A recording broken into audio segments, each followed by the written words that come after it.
aujourd'hui, Microsoft PowerPoint 365.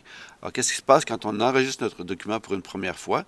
Alors, si je fais ici enregistrer sous, ou enregistrer pour une première fois, c'est plus simple. Je vois ici que je vais pouvoir enregistrer. Je vais choisir sur mon Mac ici. Je vais choisir sur le bureau, comme ça ici. J'enregistre. Maintenant, j'ai une fenêtre qui apparaît. Par contre, ici, je vois que j'ai aucune information concernant mon fichier. Dans Synthèse, ça va être important ici de marquer le titre, l'objet, ça peut être comme un sous-titre dans le sens que ici, exemple, si je marque le SEO enseigné ou facile, en fait, ici, ça peut l'être.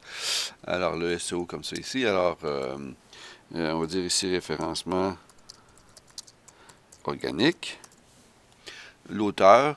Bon, l'auteur, ça peut être un graphiste aussi. Le responsable, ça peut être le directeur du département ou le responsable des graphistes d'un département.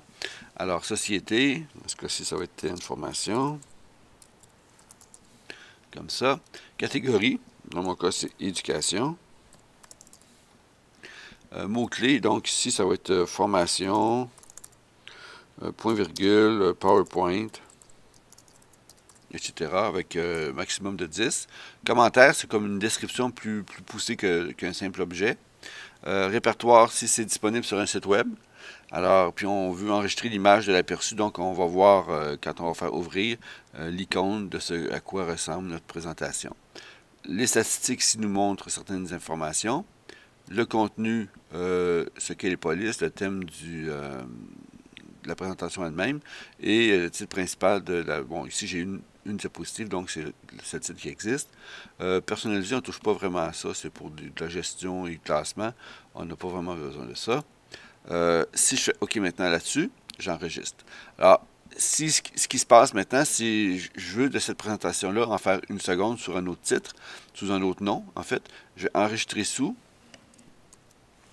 Et, bon, je peux l'enregistrer sur un autre nom. Je vais marquer un A à côté.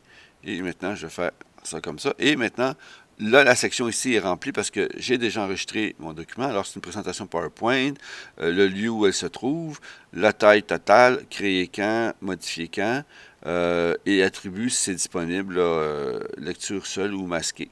Alors, différents éléments comme ça sont disponibles. Et le plus important, c'est en fait, c'est dans Synthèse. C'est ça qui permet que votre document devienne accessible, soit qui permet aux gens qui vont ouvrir le document avec des logiciels d'assistance à la lecture, que ce soit en braille ou que ce soit par l'audition. Alors, ils vont pouvoir entendre les informations qui sont inscrites ici. Alors, c'est à votre tour d'essayer. Amusez-vous.